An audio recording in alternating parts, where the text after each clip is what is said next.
31 अक्टूबर 1984 सुबह का वक्त था।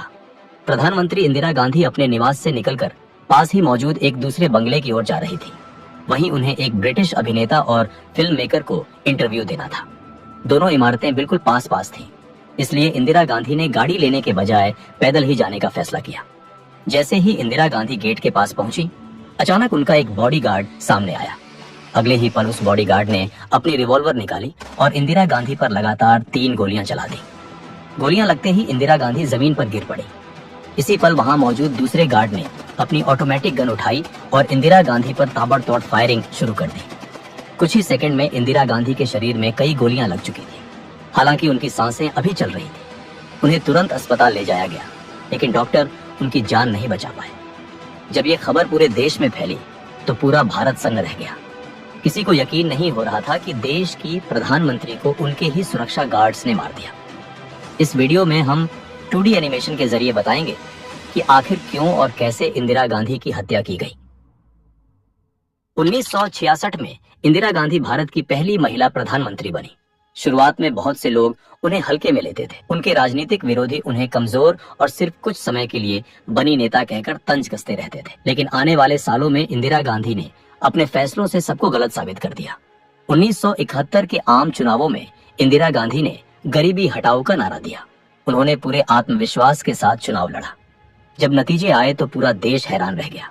कांग्रेस ने 352 सीटें जीत ली। इस जीत के साथ इंदिरा गांधी ने यह दिखा दिया कि अब वो सिर्फ प्रधानमंत्री नहीं, बल्कि देश की सबसे ताकतवर नेता बन चुकी है।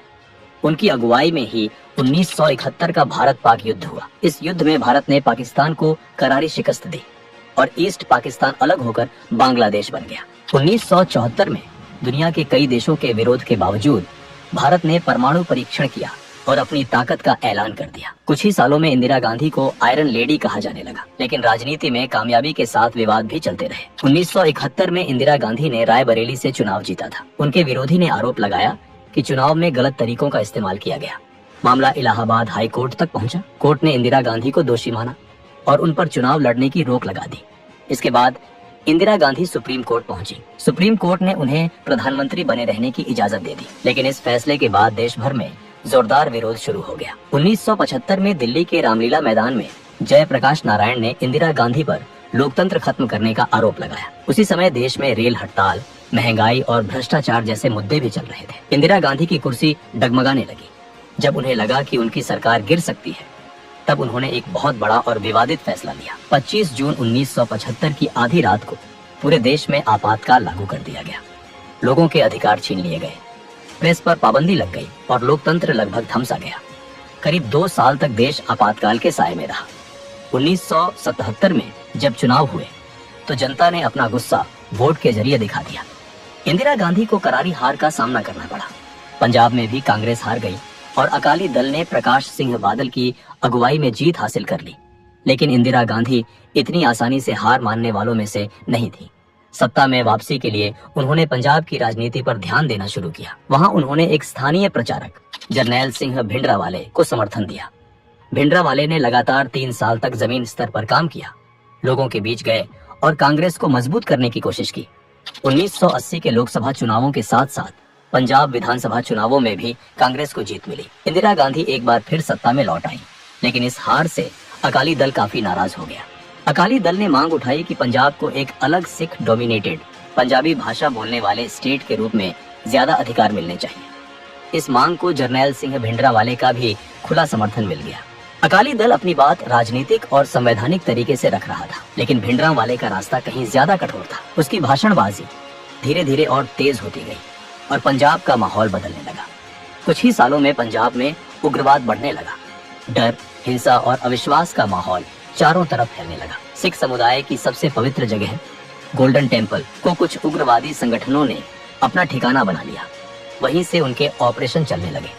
इस पूरे नेटवर्क का सबसे बड़ा चेहरा था जरनैल सिंह भिंडरावाले। पंजाब में हालात लगातार बिगड़ रहे थे और इंदिरा गांधी चाहती थी कि किसी भी तरह शांति वापस लाई जाए। आखिरकार जून 1984 में इंदिरा गांधी ने एक बहुत बड़ा और मुश्किल फैसला लिया। उन्होंने ऑपरेशन ब्लू स्टार को मंजूरी दे दी। भारतीय सेना ने गोल्डन टेम्पल परिसर के अंदर जाकर ऑपरेशन शुरू किया। कुछ ही दिनों में सेना ने उग्रवादियों को वहां से हटा दिया, लेकिन इस कार्रवाई में उग्रवादियों के साथ साथ कई निर्दोष लोग भी मारे गए। गोल्डन टेम्पल का एक अहम हिस्सा अकाल तख्त बुरी तरह क्षतिग्रस्त हो गया। सरकार के लिए ये एक सुरक्षा अभियान था, लेकिन सिख समुदाय के लिए ये उनके धर्म और आस्था पर सीधा हमला था। इस घटना के बाद पूरे सिख समाज में इंदिरा गांधी के प्रति गहरा गुस्सा पैदा हो गया। इंदिरा गांधी को भी इस नाराजगी का एहसास था। उन्होंने सिख समुदाय का गुस्सा कम करने की कोशिश की। वो सिख समाज के बड़े नेताओं से मिली, सार्वजनिक बयान दिए और साफ कहा कि वो सिखों के खिलाफ नहीं है। लेकिन उनके ये प्रयास लोगों का गुस्सा शांत नहीं कर पाए। धीरे धीरे उन्हें जान से मारने की धमकियां मिलने लगी। खुफिया एजेंसियों ने कई बार उन्हें सलाह दी कि अपनी सुरक्षा से सिख गार्ड्स को हटा दिया जाए, लेकिन इंदिरा गांधी ने ये सलाह मानने से इनकार कर दिया। उनका मानना था कि ऐसा करने से सिख समुदाय में गलत संदेश जाएगा और नफरत और बढ़ेगी। साथ ही उन्हें अपने सिख गार्ड्स पर पूरा भरोसा था। इन्हीं गार्ड्स में से एक था बेअंत सिंह, जो पिछले 10 सालों से इंदिरा गांधी की सुरक्षा में तैनात था। लेकिन ऑपरेशन ब्लू स्टार ने बेअंत सिंह को अंदर से तोड़ दिया था। वो अक्सर अपने अंकल केहर सिंह के साथ गुरुद्वारे जाने लगा। एक दिन कथा सुनते समय बेअंत बहुत भावुक हो गया और जोर जोर से रोने लगा। तब केहर सिंह ने उससे कहा, रो क्यों रहा है, बदला ले। यहीं से बेअंत सिंह के मन में ऑपरेशन ब्लू स्टार का बदला लेने का विचार पक्का हो गया। धीरे धीरे उसके दिमाग में इंदिरा गांधी को मारने की एक खौफनाक योजना बनने लगी। कुछ दिनों बाद बेअंत सिंह ने इंदिरा गांधी की सुरक्षा में तैनात सतवंत सिंह को अपना प्लान बताया। ऑपरेशन ब्लू स्टार के बाद सतवंत सिंह के मन में भी इंदिरा गांधी के लिए गुस्सा और नफरत भर चुकी थी। उसके दिल में भी बदले की आग जल रही थी। इसलिए बिना ज्यादा सोचे सतवंत सिंह भी बेअंत सिंह के साथ इस साजिश में शामिल हो गया। एक दिन सतवंत सिंह प्रधानमंत्री आवास में अपनी ड्यूटी पर था। तभी उसकी नजर वहां एक बाज पर पड़ी, जो परिसर के अंदर एक पेड़ पर बैठा हुआ था। सतवंत ने तुरंत बेअंत सिंह को बुलाया और उसे वो बाज दिखाया। सिख धर्म में बाज को बहुत खास माना जाता है। सिखों के 10वें गुरु गुरु गोबिंद सिंह जी से बाज का गहरा संबंध माना जाता है। इसी वजह से सिख समुदाय में बाज को शुभ संकेत समझा जाता है। दोनों ने इस घटना को एक इशारा माना। उन्हें लगा जैसे गुरु की तरफ से कोई संदेश आया हो। उस पल के बाद दोनों ने यह तय कर लिया कि अब और इंतजार नहीं करना है और गुरु के आदेश का पालन करते हुए उन्हें जल्द से जल्द कदम उठाना होगा। अक्टूबर आते आते पूरा प्लान लगभग तैयार हो चुका था। इसके बाद बेअंत सिंह और सतवंत सिंह ने केहर सिंह से मुलाकात की। तीनों के बीच विस्तार से बातचीत हुई और इंदिरा गांधी की हत्या के लिए 31 अक्टूबर 1984 की तारीख तय कर दी गई। बेअंत सिंह और सतवंत सिंह ने 31 अक्टूबर के लिए अपनी ड्यूटी सेंट्री बूथ के पास लगवा ली। इसी जगह के पास एक बाथरूम भी था। सतवंत सिंह ने पेट खराब होने का बहाना बनाया और हेड कांस्टेबल किशन लाल से अपनी ड्यूटी बदल ली। बेअंत सिंह ने भी अपनी सुबह की ड्यूटी के लिए जय नारायण से शिफ्ट बदल ली। 31 अक्टूबर को इंदिरा गांधी का एक ब्रिटिश अभिनेता और निर्देशक पीटर यूस्टिनोव के साथ इंटरव्यू तय था। वो इंदिरा गांधी पर एक डॉक्यूमेंट्री फिल्म बना रहे थे। ये इंटरव्यू इंदिरा गांधी के ऑफिस के पास ही एक बंगले में होना था, जो बस कुछ कदमों की दूरी पर था। इसी वजह से इंदिरा गांधी ने फैसला किया कि वो पैदल ही वहां तक जाएंगे। सुबह के 9 बज चुके थे। इंटरव्यू की सारी तैयारियां पूरी हो चुकी थी। बस कुछ ही मिनटों में इंदिरा गांधी को निकलना था। जैसे ही इंदिरा गांधी चलते हुए सेंट्री बूथ के पास पहुंची, उनकी नजर अपने सबसे भरोसेमंद बॉडीगार्ड बेअंत सिंह पर पड़ी। हमेशा की तरह इंदिरा गांधी ने हल्की मुस्कान के साथ उसे नमस्ते कहा, लेकिन आज बेअंत सिंह के चेहरे पर न कोई मुस्कान थी, न कोई सम्मान। अगले ही पल बेअंत सिंह ने अचानक अपनी सरकारी रिवॉल्वर निकाली और बिना एक पल का भी वक्त दिए इंदिरा गांधी पर लगातार 3 गोलियां चला दी। गोलियां लगते ही इंदिरा गांधी जमीन पर गिर पड़ी। गिरते हुए उनके मुंह से बस इतना ही निकला, बेअंत, तुम ये क्या कर रहे हो? इंदिरा गांधी को गिरते देख इस साजिश में शामिल दूसरा आदमी सतवंत सिंह बुरी तरह घबरा गया। ये देखकर बेअंत सिंह उस पर चिल्लाया, देख क्या रहा है, गोली चला। और फिर सतवंत सिंह ने अपनी ऑटोमेटिक कार्बाइन उठाई और जमीन पर पड़ी इंदिरा गांधी पर अंधाधुंध फायरिंग शुरू कर दी।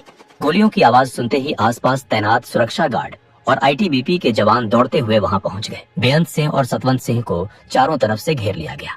जवाबी फायरिंग हुई। इस फायरिंग में बेअंत सिंह वहीं ढेर हो गया, जबकि सतवंत सिंह गंभीर रूप से घायल हुआ और उसे जिंदा पकड़ लिया गया। उधर इतनी ज्यादा गोलियां लगने के बाद भी इंदिरा गांधी की सांसें अभी चल रही थी। वो जिंदा थी। आर के धवन और सुरक्षा कर्मचारी दिनेश भट्ट ने तुरंत उन्हें उठाया और एक एम्बेसडर कार की पिछली सीट पर लिटा दिया।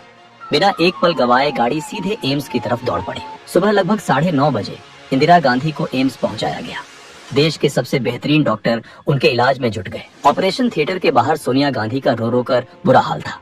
राजीव गांधी उस वक्त पश्चिम बंगाल के कांटी में चुनाव प्रचार के लिए गए हुए थे। तब तक कई वरिष्ठ कांग्रेस नेता भी एम्स पहुंच चुके थे। उनके चेहरों पर सिर्फ दुख नहीं बल्कि डर भी साफ दिख रहा था। डर इस बात का कि अगर इंदिरा गांधी नहीं बची तो देश एक बार फिर आग में जल सकता है। लगातार कई घंटों तक डॉक्टरों ने ऑपरेशन थिएटर में इंदिरा गांधी की जान बचाने की हर मुमकिन कोशिश की, लेकिन जख्म बहुत गहरे थे और खून जरूरत से ज्यादा बह चुका था। आखिरकार दोपहर लगभग 2 बजे डॉक्टरों ने इंदिरा गांधी को मृत घोषित कर दिया। लेकिन सरकार के लिए ये सिर्फ एक मौत की खबर नहीं थी, ये एक ऐसी खबर थी जो पूरे देश को आग में झोंक सकती थी। इसी डर की वजह से शाम तक इंदिरा गांधी की मौत की आधिकारिक जानकारी मीडिया से छुपा कर रखी गई। राजीव गांधी को तुरंत संदेश भेजा गया और कुछ ही घंटों में वो दिल्ली पहुंच गए। इसके बाद कांग्रेस के शीर्ष नेताओं के बीच एक गंभीर चर्चा शुरू हुई। सवाल सिर्फ एक था, देश का अगला प्रधानमंत्री कौन होगा। लगभग सभी की राय एक जैसी थी कि राजीव गांधी को ही ये जिम्मेदारी संभालनी चाहिए। लेकिन राजीव गांधी की पत्नी सोनिया गांधी इस फैसले के खिलाफ थी। सोनिया को डर था कि अगर राजीव प्रधानमंत्री बने तो कहीं उनकी जान को भी खतरा ना हो। काफी देर तक बातचीत और मंथन चलता रहा, लेकिन आखिरकार ये तय हो गया कि राजीव गांधी ही देश के नए प्रधानमंत्री होंगे। उधर जैसे ही इंदिरा गांधी को गोली लगने की खबर फैली, एम्स के बाहर लोगों की भारी भीड़ जमा हो गई। सभी को अब भी उम्मीद थी कि शायद इंदिरा गांधी बच जाए। लोग प्रधानमंत्री की हालत जानने के लिए बेचैन थे। हालात तब और बिगड़ गए जब धीरे धीरे लोगों तक ये बात पहुंची कि इंदिरा गांधी को बचाया नहीं जा सका और उनकी हत्या उनके ही 2 सिख गार्ड्स ने की है। धीरे धीरे सिख विरोधी नारे लगने लगे। स्थिति इतनी खराब हो गई कि विदेश दौरे से लौटकर सीधे एम्स पहुंच रहे राष्ट्रपति ज्ञानी जैल सिंह की गाड़ी पर भी पत्थरबाजी शुरू हो गई, सिर्फ इसलिए क्योंकि वो भी सिख थे। अस्पताल के पास से गुजर रही बसों को रोका जाने लगा। सिखों को बसों से खींचकर बाहर निकाला गया और उनके साथ मारपीट शुरू कर दी गई। शाम 6 बजे ऑल इंडिया रेडियो और रात 8 बजे दूरदर्शन पर जब इंदिरा गांधी की मौत की खबर आधिकारिक तौर पर प्रसारित की गई, तब तक ये खबर पूरे देश में फैल चुकी थी। जैसे जैसे खबर का दायरा बढ़ता गया, वैसे वैसे दंगों का दायरा भी फैलता चला गया। पूरे देश में अफरा तफरी मच गई। 31 अक्टूबर की रात ही राष्ट्रपति ने राजीव गांधी को प्रधानमंत्री पद की शपथ दिला दी। लेकिन सबसे भयावह मंजर दिल्ली का था। यहाँ दंगे अपने चरम पर पहुंच चुके थे। जगह जगह हिंसा हो रही थी। लोग डर के मारे अपने घरों में बंद हो गए थे। ऐसा लग रहा था जैसे पूरे देश में कर्फ्यू लग गया हो। एक तरफ पुलिस सतवंत सिंह से पूछताछ कर रही थी, तो दूसरी तरफ इंदिरा गांधी की हत्या की साजिश में शामिल बाकी लोगों की तलाश भी जारी थी। 3 दिनों की लगातार मेहनत के बाद पुलिस ने कहर सिंह को गिरफ्तार कर दिया। मामला सेशंस कोर्ट में चला। कोर्ट ने सतवंत सिंह और कहर सिंह को फांसी की सजा सुनाई। लेकिन इस पूरे दौर का सबसे बड़ा और सबसे कड़वा सच ये था कि इंदिरा गांधी की हत्या के बाद भड़के सिख विरोधी दंगों में हजारों बेगुनाह सिख अपनी जान गंवा चुके थे। दोस्तों, अगर वीडियो आपको पसंद आया हो तो वीडियो को एक लाइक और कमेंट जरूर करें और चैनल को सब्सक्राइब करना ना भूलें। हम ऐसे ही सच्ची और अहम कहानियां आपके लिए लाते रहेंगे।